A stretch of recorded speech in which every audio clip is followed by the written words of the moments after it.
गोरखा हित सर्वोपरि। जय गोरखा।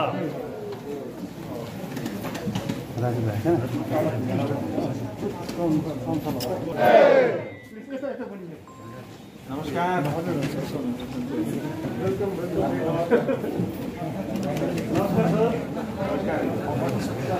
उता जुन बीचमा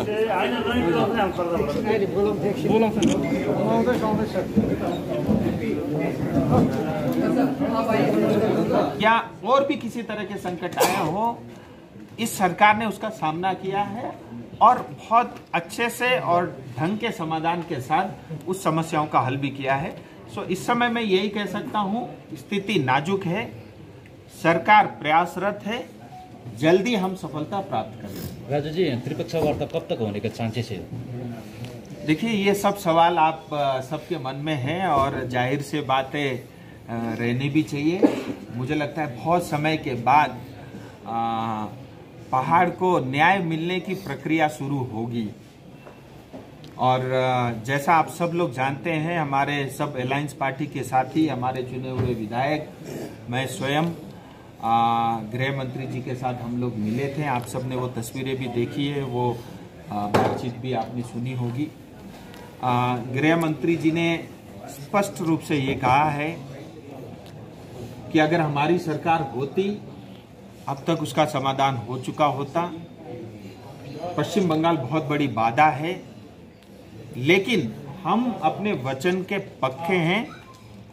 सो उन्होंने फिर वहीं पे हम सबके सामने ये कहा है कि हम 12 तारीख के आसपास जो है आप सबको जो है निमंत्रण भेजेंगे। इसके अंदर में हमारे पहाड़ के स्टेक होल्डर भी रहेंगे, पश्चिम बंगाल सरकार, केंद्र सरकार, और एक वार्ता शुरू होगी। मुझे लगता है ये 15 अगस्त के कारण 2-4 दिन कार्यालय बंद रहते हैं, इसके लिए शायद समय लगा होगा, मेरा ऐसा मानना है।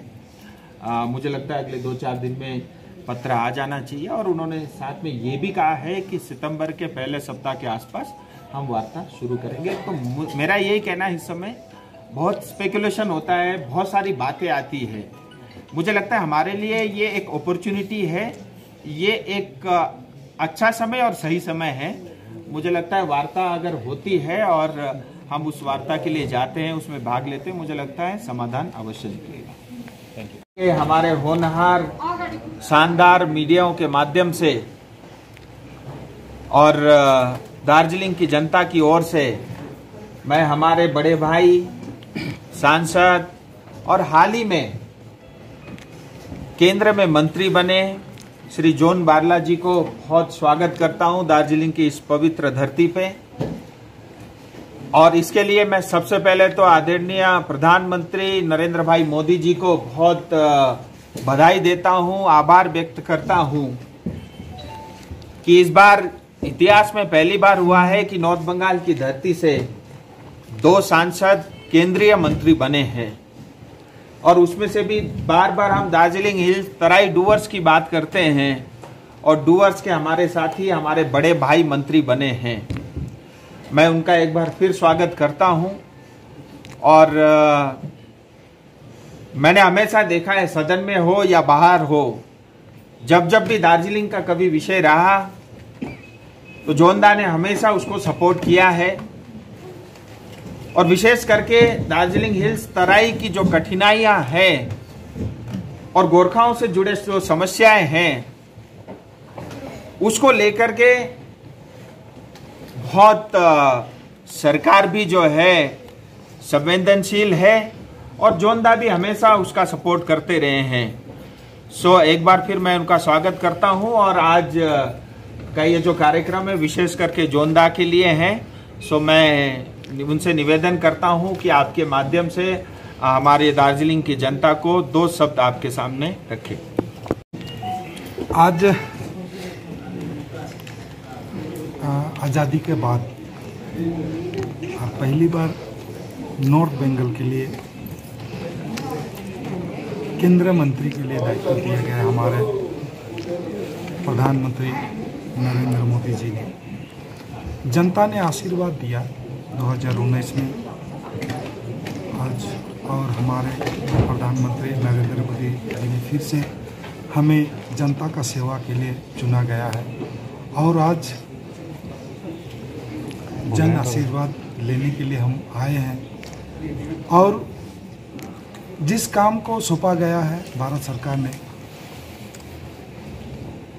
उस काम को हम अपने क्षेत्र, पूरा पश्चिम बंगाल और पूरा देश के हर कोने में हम मंत्रालय के द्वारा बहुत सारा योजना सब भारत सरकार ने बनाई है हमारे प्रधानमंत्री के नेतृत्व में, और वो योजना हम घर घर तक पहुंचाने के लिए हम आए हैं। और जनता का आशीर्वाद 2019 में भी मिला और 2021 में भी आशीर्वाद मिला, और हमारा कार्यकर्ता के पास हम आए हैं। यहाँ डुअर सतराय का जो और पहाड़ का जो समस्या है, आने वाला दिन हमें इंतज़ार करना पड़ेगा। आने वाला दिन अवश्य ही हमारे प्रधानमंत्री नरेंद्र मोदी के नेतृत्व में पूरा पश्चिम बंगाल नहीं, पूरा देश विकास की ओर बढ़ रहा है। और विशेषकर आज के दिन में मेरा जो भी मंत्रालय है, इस मंत्रालय के द्वारा हमारे कम्युनिटी को, माइनॉरिटी कम्युनिटी को योजना बनाई गया। ये योजना अभी तक घर घर तक नहीं पहुंची है, और मैं आने वाला दिन मैं उनके साथ भेंट वार्ता करूंगा, और जितना भी योजना है उस योजना को हम घर घर तक पहुंचाएंगे। यही लक्ष्य लेके हम दिल्ली से आज दार्जिलिंग पहुंचे हैं, और हम हर डिस्ट्रिक्ट हम जाएंगे। पश्चिम बंगाल का जिस प्रकार से आज का दिन जो सरकार किस तरह नेतृत्व दे रहा है, वो सब हम भली भांति जानते हैं। आज भी आ रहे थे तो कार्यकर्ता उत्सुक है, पहली बार आज़ादी के बाद में पहली बार मंत्री बन के आया, तो हमारा कार्यकर्ता को डुअर सतराय पहाड़ से जाने के लिए, भेंट वार्ता करने के लिए रोका गया पुलिस के द्वारा। कितना दिन आप हमें रोकिएगा इससे? आप अगर जीते हैं ठीक है, आपने सरकार बनाई, अच्छा बात है, लेकिन जनता को दिल जीतने के लिए तो काम करना होगा। आप क्या काम कर रहे हैं? दिन दहाड़े मर्डर, दिन दहाड़े अत्याचार, रेप, कब तक? आने वाला दिन। और दीदी डर गई है, दीदी डरी हुई है, इसलिए पुलिस प्रशासन के द्वारा हमारा कार्यकर्ता को रोका जा रहा है, हमारा आवाज़ को दबाने चाह रहा है। ये आवाज़ दबने वाली नहीं है।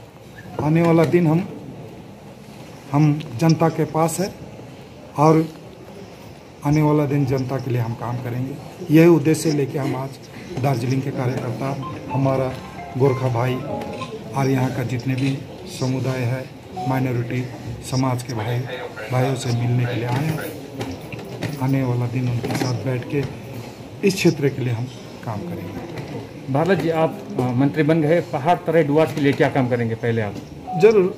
हमने जब हमारे सांसद राजू जी भी, हम लोग दोनों जब डुअर तराई के और पहाड़ की बात आती है तो हम एक दूसरे से बैठ के बातचीत करते हैं कि हम अपने क्षेत्र के लिए क्या क्या काम कर सकते हैं। बस थोड़ा इंतज़ार करना पड़ेगा। कोविड के कारण से 2 साल हम पिछड़ गए हैं। अभी कुछ वातावरण अभी सामान्य होने जा रहा है, और आने वाला दिन हम अभी भी 3 साल है, इस 3 साल के भीतर हम संसद, हमारे एमएलए, हमारे हरसिंह एमएलए, हमारे कुमारग्राम का एमएलए भी है, और नॉर्थ बंगाल के लिए जरूर आने वाला दिन हम लोग, और पूरा पश्चिम बंगाल अच्छा रास्ता, अच्छा राह हम दे पाएंगे। Thank you.